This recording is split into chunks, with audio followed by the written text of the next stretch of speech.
former life as a famous dancer in Hollywood tabloids, engaged to Bing Crosby. I can't believe anyone hasn't brought that up. At any age, Mary was always gorgeous, dressed to perfection. Lipstick, hair, eyeglasses, always in fashion and perfectly in place.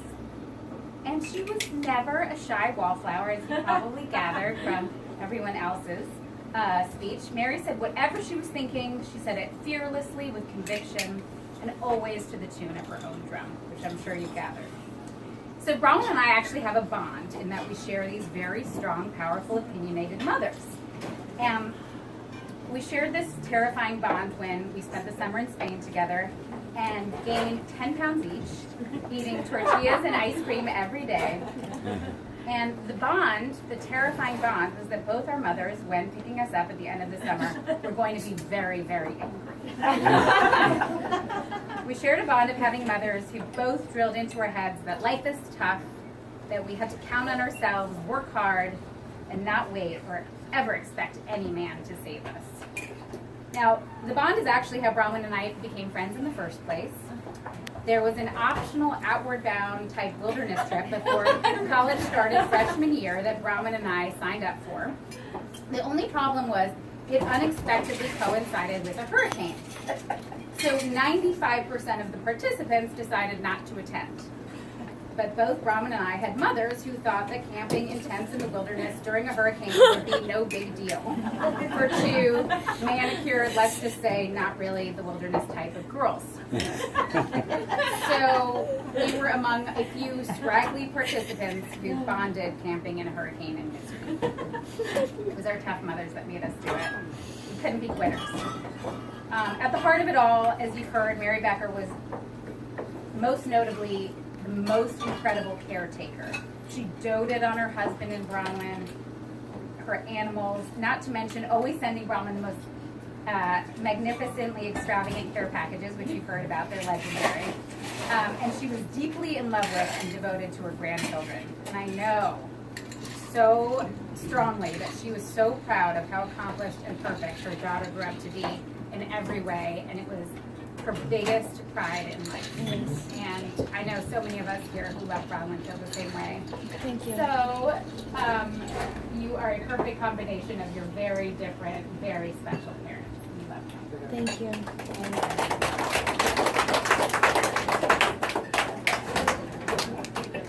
going to share.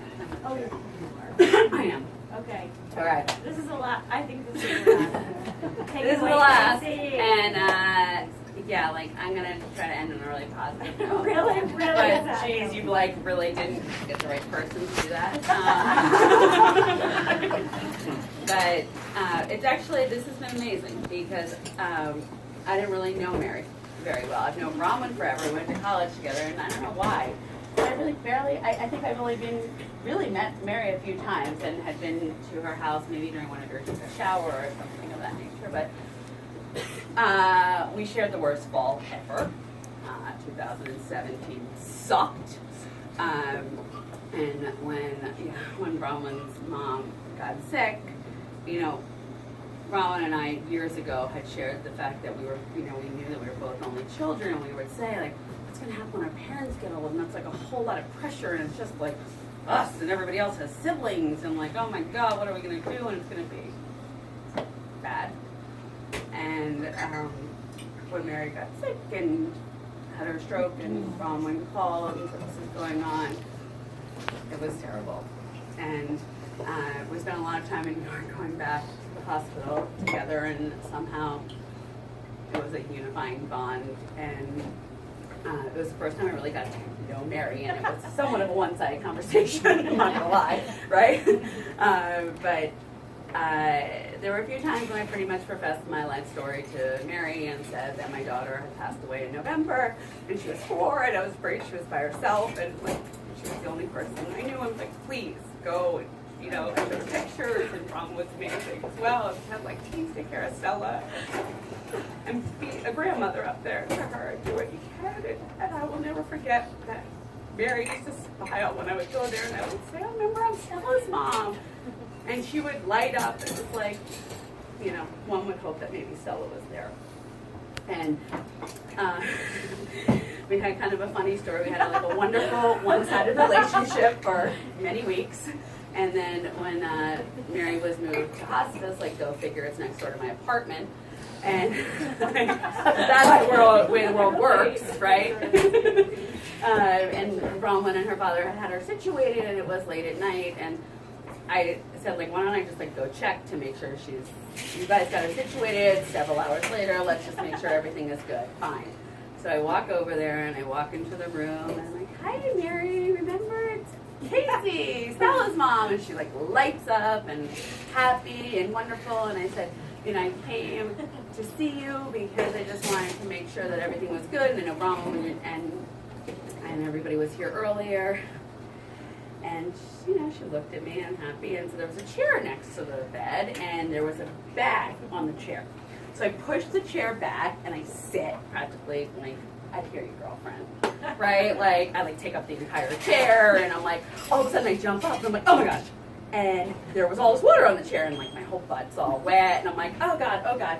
I'm like, it's so wet, and she's looking at me, and I pick up the bag, and she looks at me like, oh my God. And I'm like, and immediately I feel like, I'm not stealing your bag. Like, then at this very moment, and I guess maybe you had to be there, but I'm like, maybe she doesn't know who I am. And this woman thinks Mary thinks I'm stealing her bag.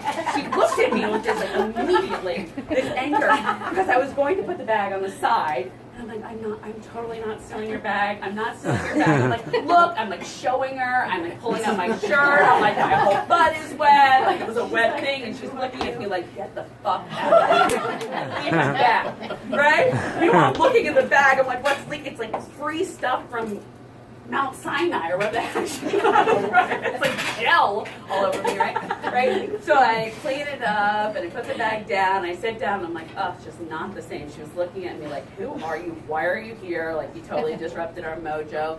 And I had a whole conversation with her and told her I lived next door again, reminded her who I was, and that like I was, a lot of other conversations about how much I love Bronwyn and her kids and Josh and everything, and how everybody was going to be okay and happy. And she kind of looked at me like, did you steal my bag? Like, honestly, like, it was like the whole thing changed. I was like, you know what? Maybe I should go.